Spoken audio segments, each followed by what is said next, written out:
کوژرانی هیشام هاشمی شارەزای بواری ئەمنی و شڕۆڤەکاری سیاسی قەیرانێکی نوێی لە عێراق و ناوچەکە دروست کردووە و بە بڕوای چاودێرانیش کاریگەری گەورە لەسەر داهاتووی عێراق و ململانی نێوان حکوومەت و چەکدارە شیعەکان دادەنێت.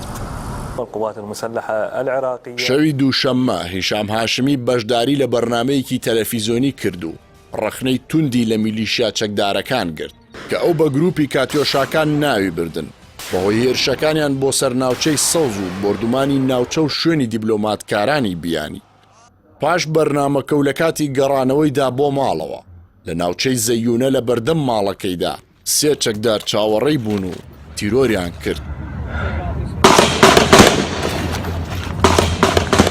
تیرۆری ئەم کەسایەتیە کە بە کەسێکی نزیک لە مستەفا کازمی سەرۆکوەزیرانی عێراق دادەنرا کاردانەوەی زۆری بەدوای خۆی داهێنا هەر لە ئەمریکاوەتانەتەوە یەکگرتووەکان و زۆرینەی وڵاتانی دیکە ئەوکات هۆکاری کوشتنەکەی و ئەو پەیامەی کە لە پشتیەوەیەتی مشت و مڕی بەدوای خۆی داهێناوە.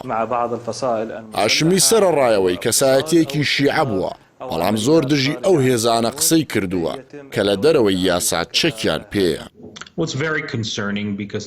سەبارەت بە ڕووداوەکە نادر هاشمی بەڕێوەبەری لێکۆڵینەوەی استراتیژی ڕۆژهەڵاتی ناوەڕاست لە زانکۆی دنفەر دەڵێت پێویستە کوشتنی هاشمی لە چوارچێوەی هەڵکشانەکانی ئەم دوایی نێوان ئێران و ئەمریکا دابنرێت کە عێراقیان کردووەتە گۆڕەپانی یەکلاکردنەوەی ململانیەکانیان.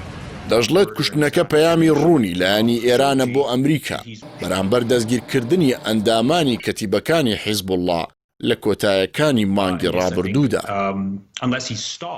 بەوتەیان پسپۆڕە ئەم کارە پەیامێکی ڕوونە لەلایەن ئێرانەوە بۆ ئەمریکا و حکوومەتی نوێی عێراق کە میلیشیاکانمان لە توانایەندایە دەسەڵاتی خۆیان دەربخەن ئەگەر کازمی بیەوێت چالاکیەکانمان لە عێراق پەک بخات. هەرچەندە تا ئێستا هیچ کەس و لایەنێک بەرپرسیارەتی خۆی لە کوشتنی هاشمی ڕانەگەیاندووە بەڵام شارەزایان و سیاسەتمەداران بڕوایان وایە هەر لایەنیا کەسێک بەم کارە هەستاوە مەبەستی گەیاندنی پەیامێک بووە و تەنیا ڕووداوێکی هەڕەمەکی و کاردانەوەیەک نەبووە. مایکل نایتس شرۆڤەکار لە پەیمانگای واشنگتن بۆ سیاسەتەکانی ڕۆژهەڵاتی ناوەڕاست دەڵێت بابەتەکە هەمووی پەیوەندی بە کازمیەوە هەیە چونکە هاشمی نزیک بووە لە بازنەی سەرۆکوەزیرانی عێراق. دەژڵێت ئەو ڕەخنەتوندانەی کە هاشمی ئاراستەی میلیشیاکانی دەکرد کارێکی باش نەبوو بەڵام ئەوەی بابەتەکەی لەسەر قورس کردووە گۆڕانکاری بوو لە دەسەڵات و گەیشتنی کازمی بە کورسی دەسەڵات.